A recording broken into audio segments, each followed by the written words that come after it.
Hello and welcome to Outdoors with Nat. This is video number 4 of our navigation series. In this video we are going to be doing on-track walking using the land to orientate the map and ourselves. So a couple of techniques we're going to use there, looking at the land features. Then we're going to look at measuring distance using pacing and how many steps you are taking. Then we're going to look at grid references and using the grid lines on the map to tell other people where you are.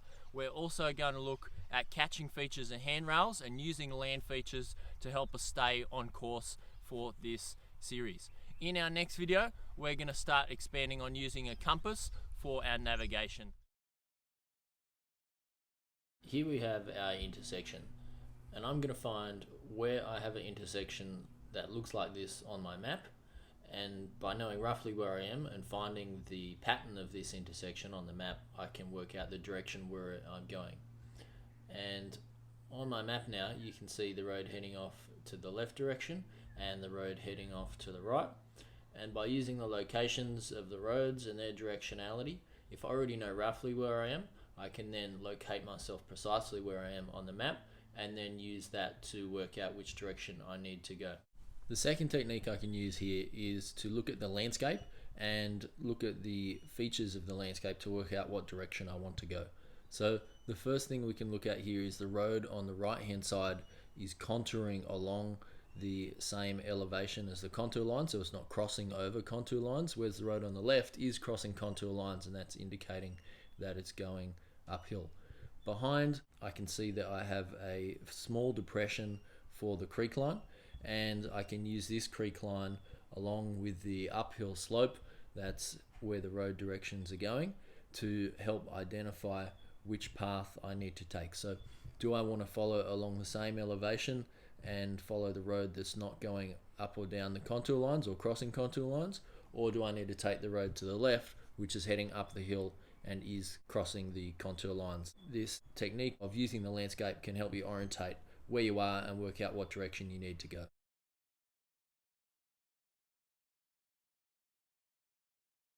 Here I am, I've been walking along this track for a little while now, and one of the questions you might have is, how do I know how far I've been walking along this track, and how do I find where I am along a particular section of track, especially if it is quite a straight line, and that can be a bit of a challenge. So I've got two techniques about that.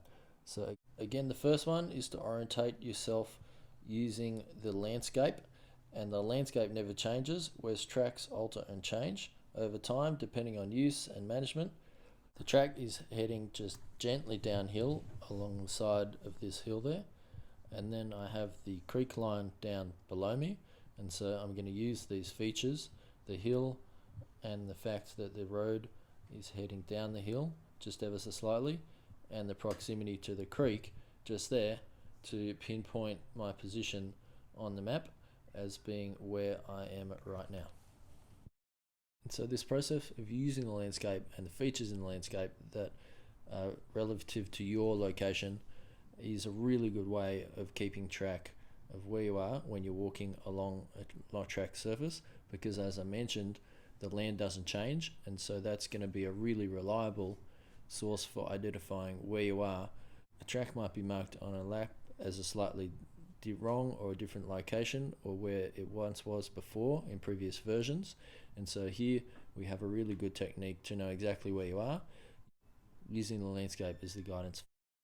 So here I am at another location, and I'm going to use the land to orientate to myself to work out which direction I travel. And so I've just been coming along the track, it's been contouring along, and then I've come to an intersection with the track that's heading up the hill behind me. And so what I need to decide is, do I continue along the straight direction where I am, or do I head up in the hill behind me? And so with your route marked out, you should be able to work out whether you're going to need to turn up the hill and turn left or go straight. But I can also pinpoint my location using the landscape. The road contouring along is going to be following very closely to the contour lines, and so they'll be running in parallel, when my track, which is heading up the hill, is going to be heading at right angles to the contour lines, and that's going to be heading and gaining elevation, so I can use those two things to work out where I am. Grid references are a technique of identifying where you are on the map using the grid lines. And so this is useful to tell yourself where you are on the map so you can come back to a single point for later on, or to tell other people where you are on the map. And this is often used in track notes and things like this. Grid lines are marked on our map like this, and we've been using them to help us work out the distance between a couple of locations, as one square here is 1 kilometer. On the edges of the map, we have the numbers attached to these, so 83, 97, 84. We use the ones along the top first, and then we use our ones along the side. For this box here, we're going to give it the grid reference of 83, and then we're going to look along the side and we see 96. This box is 8396. What about other maps? Well, we can see in the very top corner of here, we have our map identification number as well. If I was to say that I'm on the Canberra map 8727-3N and I'm inside grid square 8396, well then that's identifying me to this 1 square kilometer. 1 square kilometer is a very large area, so to make this more precise, we then divide our boxes up into 10 and we add another number to this, and so then we end up with a 6 number grid reference. 83, and then we need to work out how far into this box are we if we were to divide that by 10. And so this is where the compass can come in really handy. On my compass here, I've got my 1 to 25 scale indicator, and that is going to line up perfectly with my grid squares, and then I can see that I'm at 0.5 of a kilometer, or 500 meters into this, and so that gives me the number of 1, 2, 3, 4 and 5 as my third number in that grid reference. So 835 is going to be the line that runs halfway through the 83 grid reference box. Then I need to use my 96 reference to find out how far up I am, and so I can put my compass on my side. Here we can see that I'm going to fall beyond 400 meters mark, so I'm not at the 500 meters mark, but I'm just above the 400 meters mark. And so a 6-letter grid reference is only good to the nearest 100 meters. We don't then divide our smaller boxes up into another 10 spots because we can't be that precise from what we can see. So I'm going to put us as the 4, and that's going to cover the space up until the 5. Our grid reference for this particular spot is 83 and then 5 across and 96 and 4 up, and so that's the 100 meters by 100 meters locations. We also have a couple extra numbers, and so the 60, the 6 there, is indicating that this is actually on a larger grid pattern, and so they're the preludes to those numbers, and so that goes across different maps. You can see that there's not here 97, it doesn't start at 1 at the top and go across. We've got a larger grid overlay, and we're going to talk about the difference between grid north and true north and how the grid lines are laid onto a map in another video. So look out for that one down the track. We also see that we have the lat and longitude of our map here, and so if you're using a GPS, often it will give you the lat and longitude numbers, but we don't have these then subset of lat and longitude lines to help us work this out where that location is on this map. That's where grid reference comes in, as opposed to using a latitude and longitude. Pacing is a technique where I can count my steps and work out the distance I have traveled. And instead of counting every single step, what we're going to do is count every step on my right hand leg. And so that's 1, 2, 3, 4, and so on. And that way you're counting half as much. So the thing you need to work out is how much distance is being traveled from one pace, which is 2 steps. So I can measure that out and take 1, 2 steps and then mark that and see that it goes from here back to there.